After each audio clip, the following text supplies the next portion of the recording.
Hello, Tanya Shepard here with another great episode of Success in the Classroom. I am so excited today to have Miss Summer Clark joining me. Miss Clark is a reading coach here in our district, and she does simply amazing things every day. So welcome, Miss Clark. Thank you. What is happening over the summer with our elementary students? Okay, so this summer we've included kindergarten through fifth grade at 6 school sites this summer, combined moving other schools to those schools. So all the schools are included, but we have 6 school sites. And most of the school sites have K-3, focusing on third grade. Okay. But we purchased a new curriculum this year that takes all the kids on adventures throughout the summer. So kindergarten is doing animal tracks, first grade is doing the community, second grade is exploring Egypt, third grade's exploring Rome, and fourth and fifth grade are both doing Greece. So each grade level has a different place that they're exploring throughout the summer as they're learning. So it's very exciting. Wow, that sounds exciting. And who doesn't love going on a great adventure, right? So these adventures that the students are going on, I know you said that there was an emphasis on reading, on literacy. What are some of the activities? What do those activities look like for students? So each grade level is very similar in structure. So the students, again, it's 4 hours of just really rich literature instruction that's going on in the classroom, because we're trying to prevent that summer slide and trying to get the kids to, keep growing and continuing so they're ready for school next year. But it starts with like a fluency and phonics instruction at the beginning every single time, and then they go into their daily adventure. So they get to explore, so like second grade Egypt. So they'll read books about Egypt, and they'll start exploring like the history of Egypt and different things that happen in Egypt and the geography of Egypt. And then they break into small groups that include where they get to start reading their own stories on their own levels, and they break into centers, and the centers will explore that adventure and continue that adventure with writing and more reading. And so I know second grade got to create their own paper, just like the Egyptians did. Yes. And then they got to write on their own paper at one of the centers. So it's just all making it a big experience for them to be able to really bring literature to life and make it exciting and fun for them.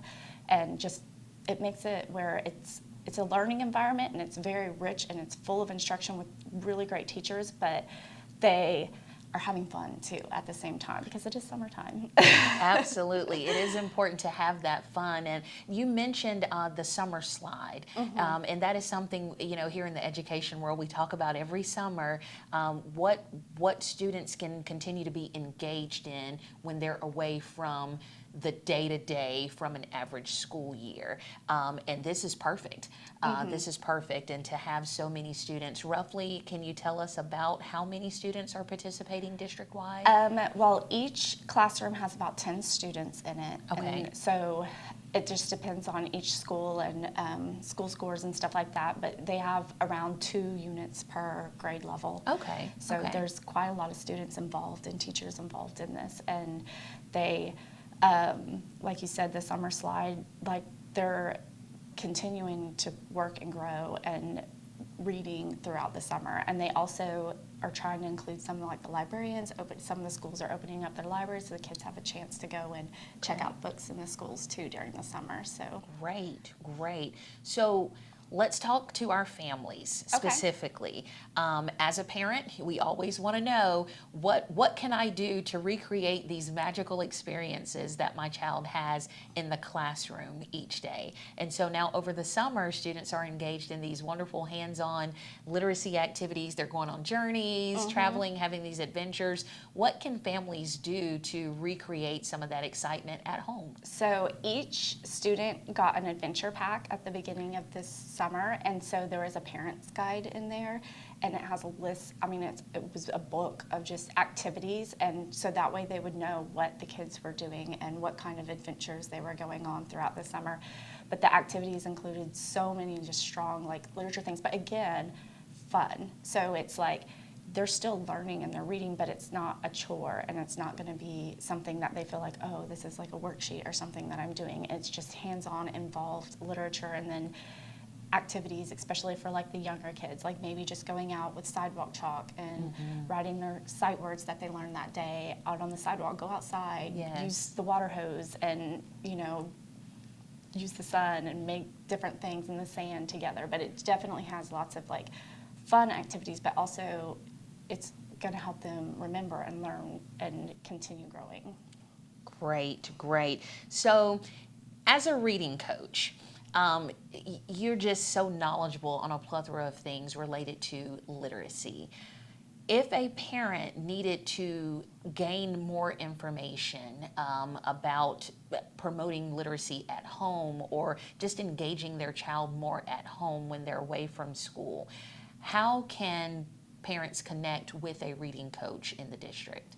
So I know at my school, I was very involved in all like the literacy nights and stuff like that. And Okay. I also, when I always send like a letter at the beginning of the year to reach out. And I know each literacy coach is different, but parents can contact us. And if they ever have questions about literacy or what's happening in the school, we are a resource that they can use to be able to know more about what's going on in the school. If your child is struggling, how are there ways that you can help them, and that kind of information. We should be the go-to people for that. So if every school has a level of a literacy coach there, and so reach out to those people and use them as a resource for the parents. We want to be involved in the community, and we're very passionate about reading.